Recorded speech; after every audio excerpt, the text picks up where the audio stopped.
Good morning students.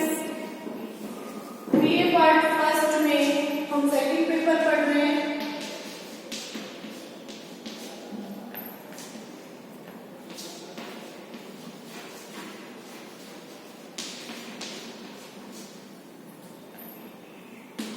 Topic चल रहा है हमारा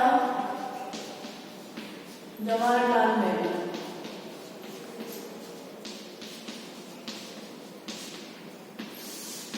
पंडित जवाहरलाल नेहरू का राष्ट्रवाद और अंतरराष्ट्रवाद हम पढ़ रहे थे। तो नेहरू के अंतरराष्ट्रवाद से संबंधित अंतरराष्ट्रवाद की दिशा में नेहरू का योगदान।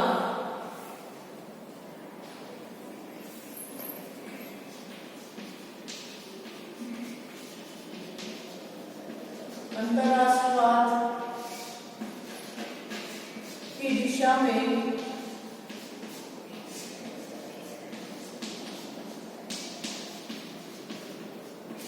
नेहरू का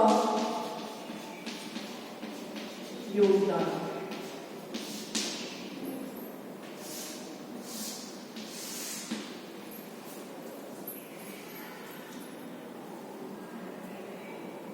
पहला इसमें गुटनिरपेक्षता की विदेश नीति।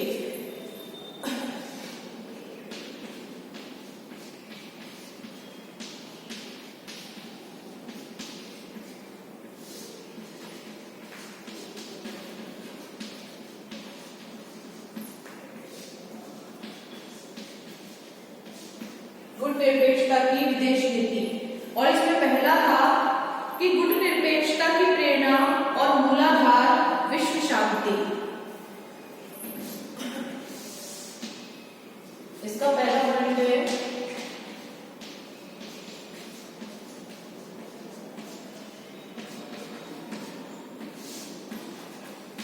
गुटनिरपेक्षता की प्रेरणा व मूलाधार जो है वो है विश्व शांति।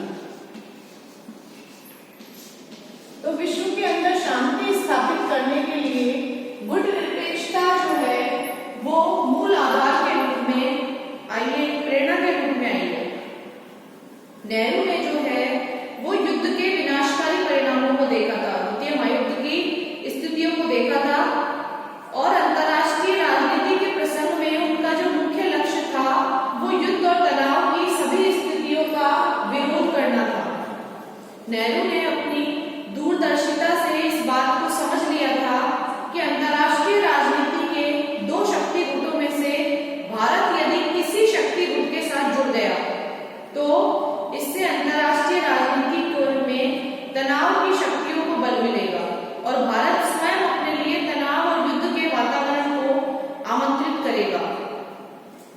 नेहरू जो थे वो मानवतावादी और विश्व शांति के उपासक थे। उन्होंने सत्य रूप में ये सोचा कि भारत अपनी गुटनिरपेक्षता के बल पर दो परस्पर विरोधी शक्ति गुटों को एक दूसरे के समीप लाने का कार्य कर सकेगा और स्वयं अपने लिए शांति और तनाव से मुक्ति प्राप्त करेगा। और व्यवहार के अंतर्गत भारत ने गुटनिरपेक्षता के बल पर कोरिया, साइप्रस, कांगो आदि विवादों में शांति स्थापित करने वाले देश की भूमिका निभाई है। तो एक तरह से नेहरू का ये कहना था कि गुटनिरपेक्षता का यदि कोई मूल और सर्वप्रथम प्रेरक तत्व था तो वो था शांति की स्थापना करना, शांति अपने देश के लिए और समस्त विश्व के लिए वो चाहते थे। दूसरा इसमें है गुटनिरपेक्षता एक सकारात्मक नीति। दूसरा जो इसमें पॉइंट है वो है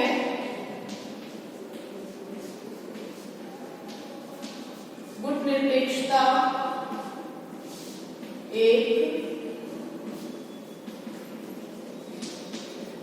सकारात्मक नीति। गुटनिरपेक्षता जो है वो एक सकारात्मक नीति के रूप में है। नेहरू के काल में गुटनिरपेक्षता या असंलग्नता के लिए तटस्थता प्रचलन था। लेकिन नेहरू ने एक से अधिक अवसरों पर ये बात स्पष्ट की है कि तटस्थता का मतलब ये नहीं है कि अंतर्राष्ट्रीय जगत में कुछ भी हो भारत को उससे कोई लेना देना नहीं है, बल्कि इसका मतलब ये है कि भारत जो है वो बेवजह के विवादों में नहीं पड़ेगा। लेकिन अगर कहीं कुछ गलत होगा तो भारत अपना स्टैंड जरूर लेगा, भारत अपनी बात जरूर रखेगा। नेहरू ने एक से अधिक अवसरों पर यह स्पष्ट कर दिया है कि गुटनिरपेक्षता अंतर्राष्ट्रीय कानून के अर्थ में तटस्थता की नीति या अंतर्राष्ट्रीय राजनीति में नकारात्मकता की नीति नहीं है।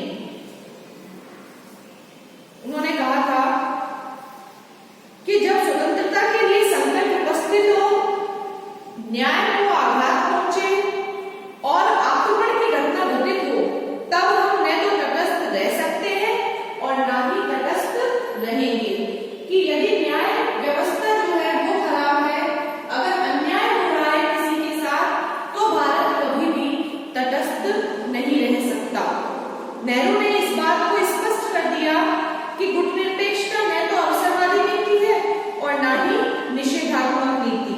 यह स्वतंत्रता, सत्य, न्याय का समर्थन और आक्रमण का विरोध करने वाली एक सकारात्मक नीति के रूप में जानी जाती है। तो गुटनिरपेक्षता एक सकारात्मक नीति के तौर पर मौजूद है। तीसरा है गुटनिरपेक्षता एक गतिशील नीति।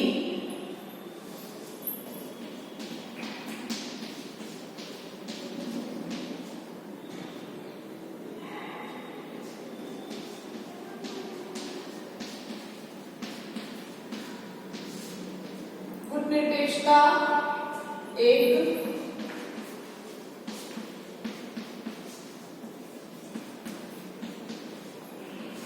गतिशील नीति।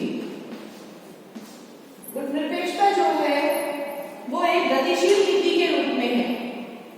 अपनी मूल धारणा में से एक स्थिर नीति नहीं, वरन राष्ट्रीय राजनीति और अंतर्राष्ट्रीय राजनीति की बदलती हुई परिस्थितियों के अनुसार एक गतिशील नीति है।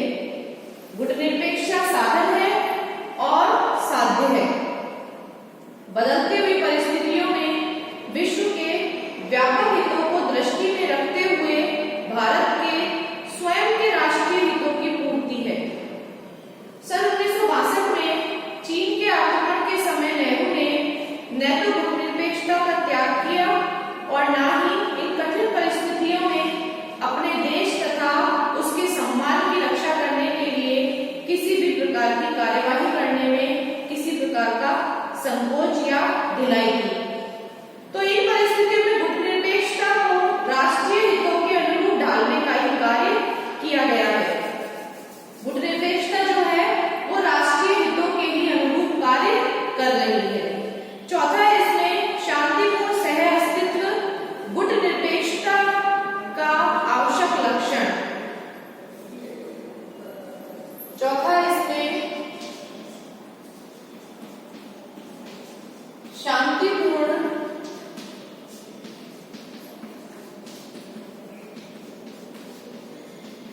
सह अस्तित्व जो है, शांतिपूर्ण सह अस्तित्व जो है वो गुटनिरपेक्षता का एक आवश्यक लक्षण है।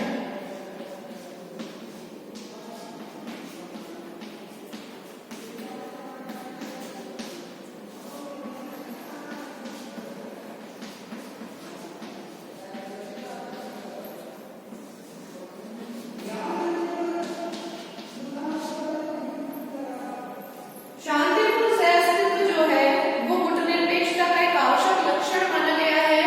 गुटनिरपेक्षता शांतिपूर्ण सह अस्तित्व के विचार पर आधारित है। शांतिपूर्ण सह अस्तित्व का आशय यह है कि विश्व के विभिन्न देशों में विचारधारा और हित संबंधी भेद होने पर भी उनके बीच तनाव, संघर्ष या युद्ध जो है वो अनिवार्य नहीं है। वे अपने समस्त भेदों और मतभेदों के बावजूद एक दूसरे के साथ शांतिपूर्वक रह सकते हैं। उन्हें ऐसा ही करना चाहिए।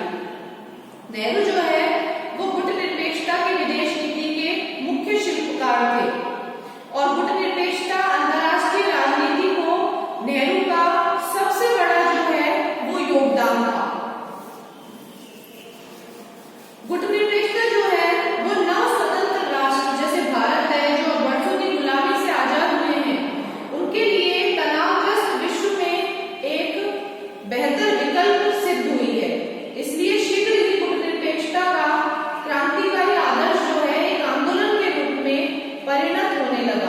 यद्यपि गुटनिरपेक्षता जो है वो युद्धों को रोकने में सफल नहीं हो सकी, किंतु ये सत्य है कि इसने विश्व शांति की महत्ता स्थापित की तथा एक सीमा तक विश्व युद्ध को रोकने में सफल भी हुई है। और नेहरू की जो गुटनिरपेक्षता है उसने तीसरी दुनिया के देशों में नैतिक शक्ति, चेतना तथा आत्मसम्मान विकसित करने में भूमिका अदा की है। तो शांतिपूर्ण सह अस्तित्व जो है वो गुटनिरपेक्षता का आवश्यक लक्षण है। नोट कर लीजिए आप इसे। ये गुटनिरपेक्षता की विदेश नीति हमने पढ़ी है। नेहरू के अनुसार जो गुटनिरपेक्षता है वो है कि किसी भी गुट के अंदर शामिल नहीं होना। भारत जो है वो अंतर्राष्ट्रीय राजनीति में शांति स्थापित करने के लिए किसी भी गुट में शामिल नहीं होगा। दो शक्ति गुटों के अंदर विश्व बढ़ चुका था, सोवियत संघ और संयुक्त राज्य अमेरिका, और भारत ने दोनों ही शक्ति गुटों में शामिल न होकर के गुटनिरपेक्षता की नीति को अपनाया। गुटनिरपेक्षता का मतलब होता है किसी भी गुट में शामिल नहीं होना।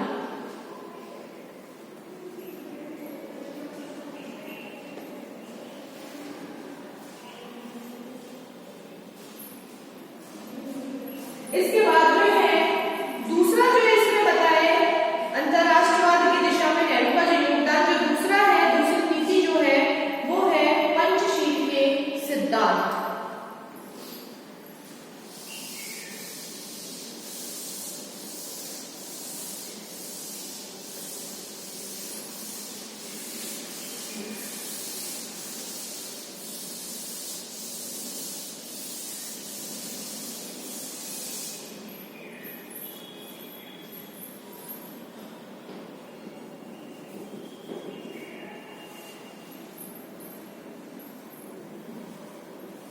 पंचशील के सिद्धांत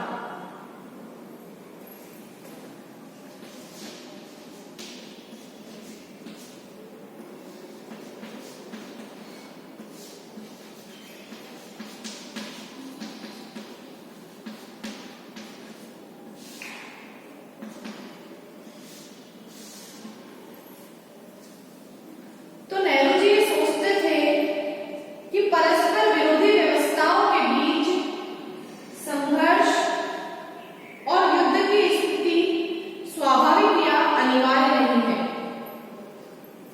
कि दो अगर विरोधी व्यवस्थाएं हैं तो उनके बीच जरूरी नहीं है कि लड़ाई हो, युद्ध की स्थिति हो।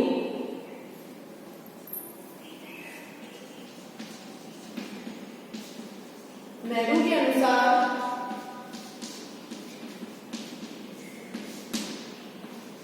परस्पर दो विरोधी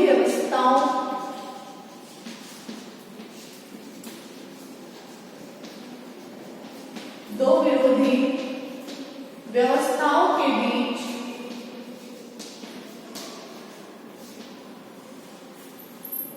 संघर्ष या युद्ध की स्थिति जो है वो स्वाभाविक या अनिवार्य नहीं है।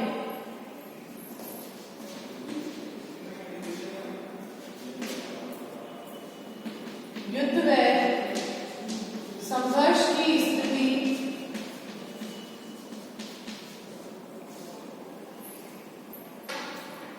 आवश्यक व अनिवार्य नहीं है।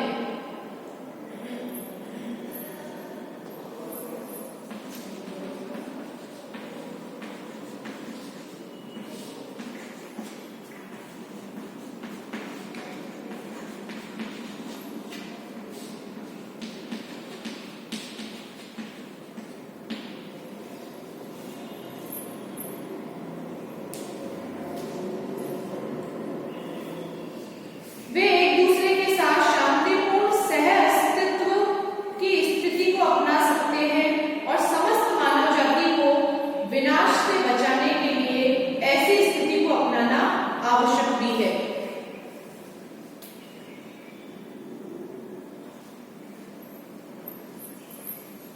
वे एक दूसरे दूसरे के साथ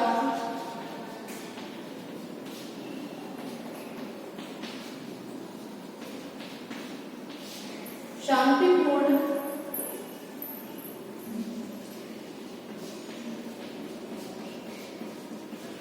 सहअस्तित्व की नीति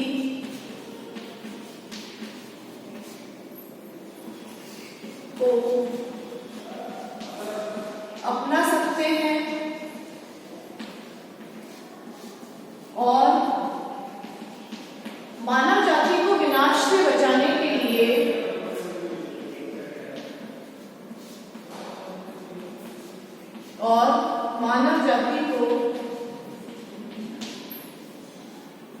विनाश से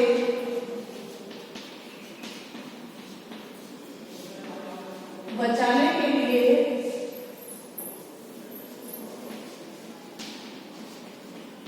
ऐसा करना आवश्यक भी है।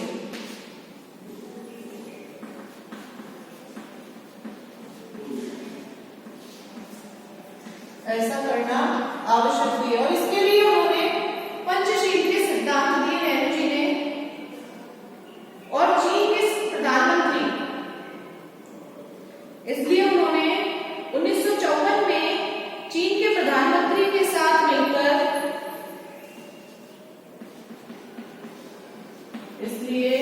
उन्होंने 1954 में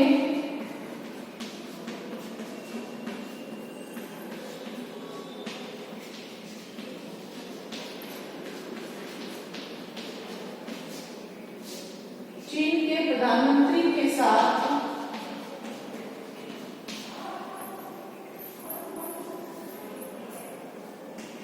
मिलकर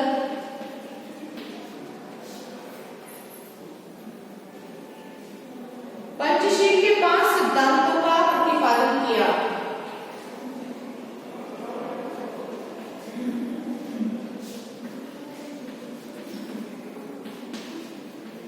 पंचशील के 5 सिद्धांतों का प्रतिपादन किया जो इस प्रकार है।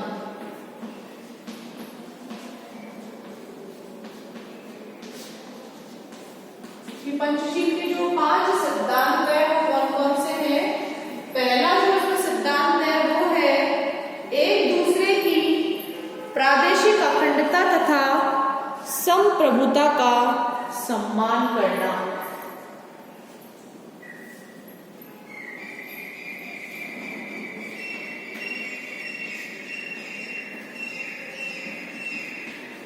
एक दूसरे की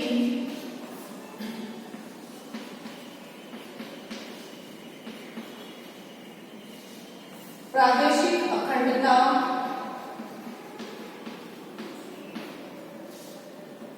व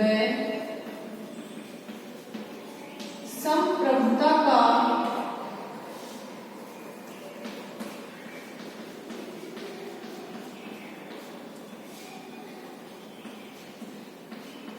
सम्मान करना।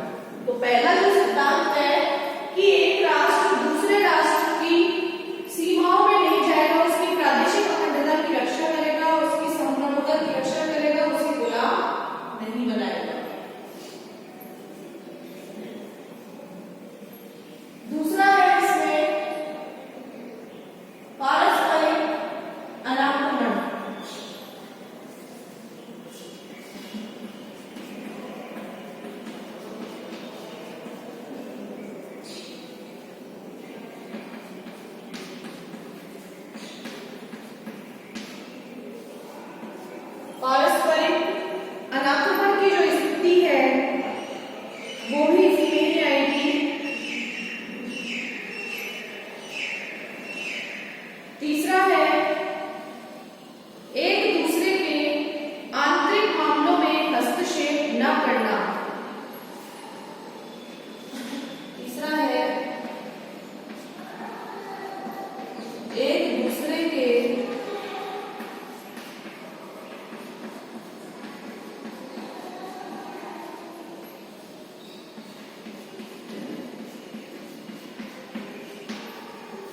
आंतरिक मामलों में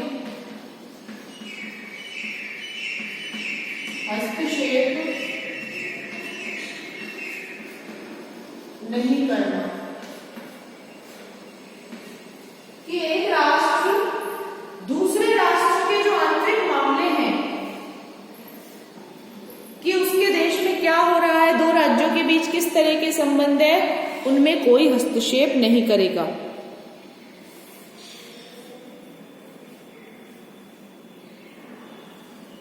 चौथा जो इसमें है,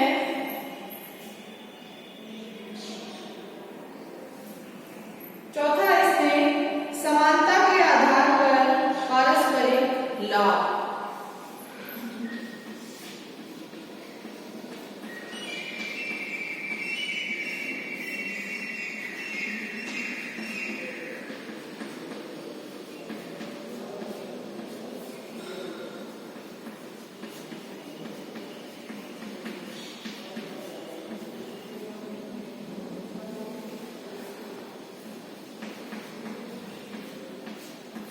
समानता के आधार पर पारस्परिक लाभ कि दो देशों के बीच जो भी समानताएं हैं उनके आधार पर एक दूसरे के जो लाभ होंगे उनका ध्यान रखा जाएगा, यानी लाभ में समानता रखी जाएगी। और लास्ट है इसमें पांचवा, शांतिपूर्ण सह अस्तित्व। पांचवा है शांतिपूर्ण सह अस्तित्व।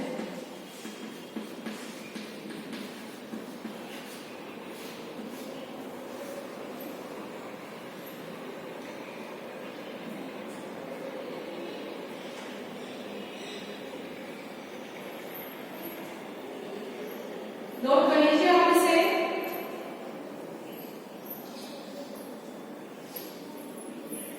ये पंचशील के 5 सिद्धांत हैं जो चीन के प्रधानमंत्री के साथ मिलकर 1954 में 1954 में नेहरू जी ने प्रतिपादित किए थे, नेहरू जी ने बताए थे इन 5 सिद्धांतों को। पहला है एक दूसरे राष्ट्र की प्रादेशिक अखंडता और उसकी संप्रभुता की रक्षा करना। दूसरा उन्होंने बताया था पारस्परिक अनाक्रमण। तीसरा है एक दूसरे के आंतरिक मामलों में हस्तक्षेप नहीं करना। चौथा है समानता के आधार पर पारस्परिक लाभ। पांचवा है शांतिपूर्ण सह अस्तित्व की नीति।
यद्यपि आगे चलकर ये बात स्पष्ट हो गई कि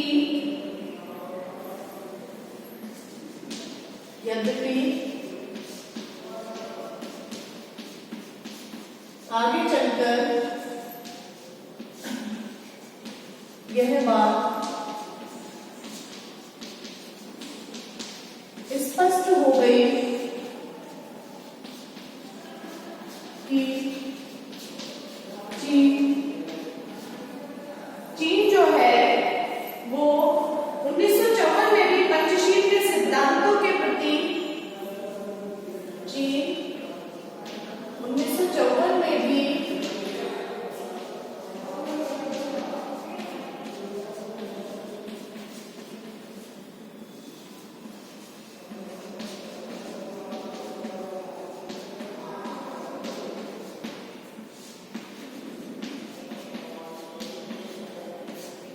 सिद्धांतों के प्रति कोई आस्था,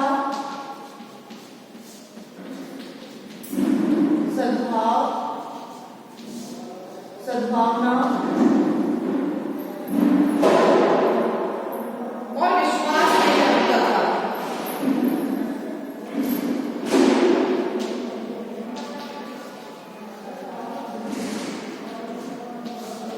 और विश्वास नहीं रखता था।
अपनाने की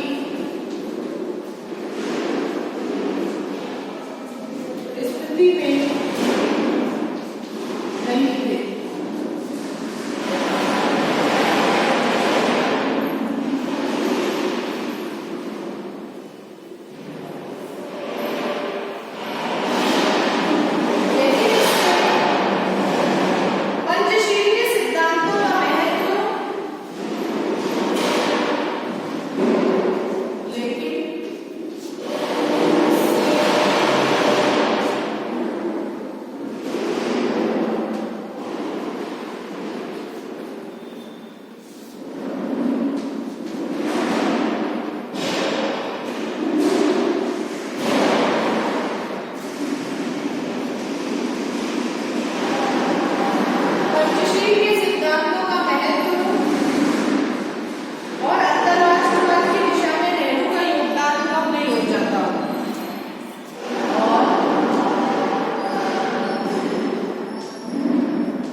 कंप्लीट हो गया है। तो अंतरराष्ट्रवाद की दिशा में नेहरू जी का जो योगदान था वो हमने पढ़ा कि किस तरह से पंडित जवाहरलाल नेहरू ने अंतरराष्ट्रीय विश्व में शांति बनाए रखने के लिए ये पंचशील का सिद्धांत और गुटनिरपेक्षता की नीति का प्रतिपादन किया। तो हम कह सकते हैं कि नेहरू जी जितने राष्ट्रवादी थे उतने ही अंतरराष्ट्रवाद के भी वो समर्थक रहे हैं।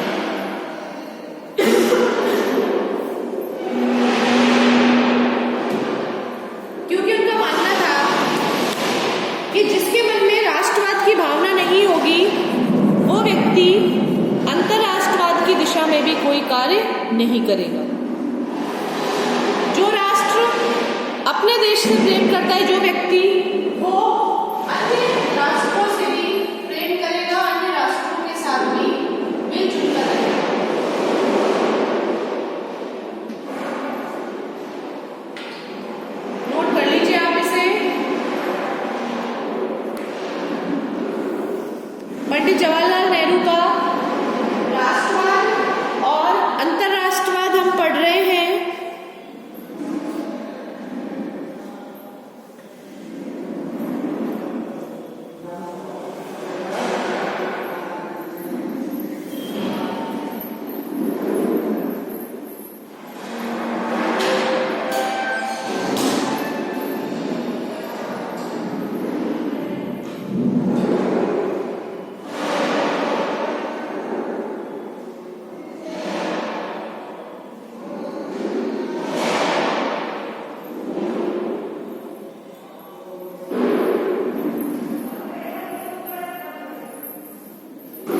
राष्ट्रवाद और अंतर्राष्ट्रवाद से संबंधित जो आपके प्रश्न है वो आपके एग्जाम में आता है। इंपॉर्टेंट टॉपिक है ये एग्जाम के हिसाब से कि नेहरू सिर्फ अंतर्राष्ट्रवादी थे, राष्ट्रवादी नहीं, या नेहरू के राष्ट्रवाद और अंतर्राष्ट्रवाद संबंधी विचारों को समझाइए।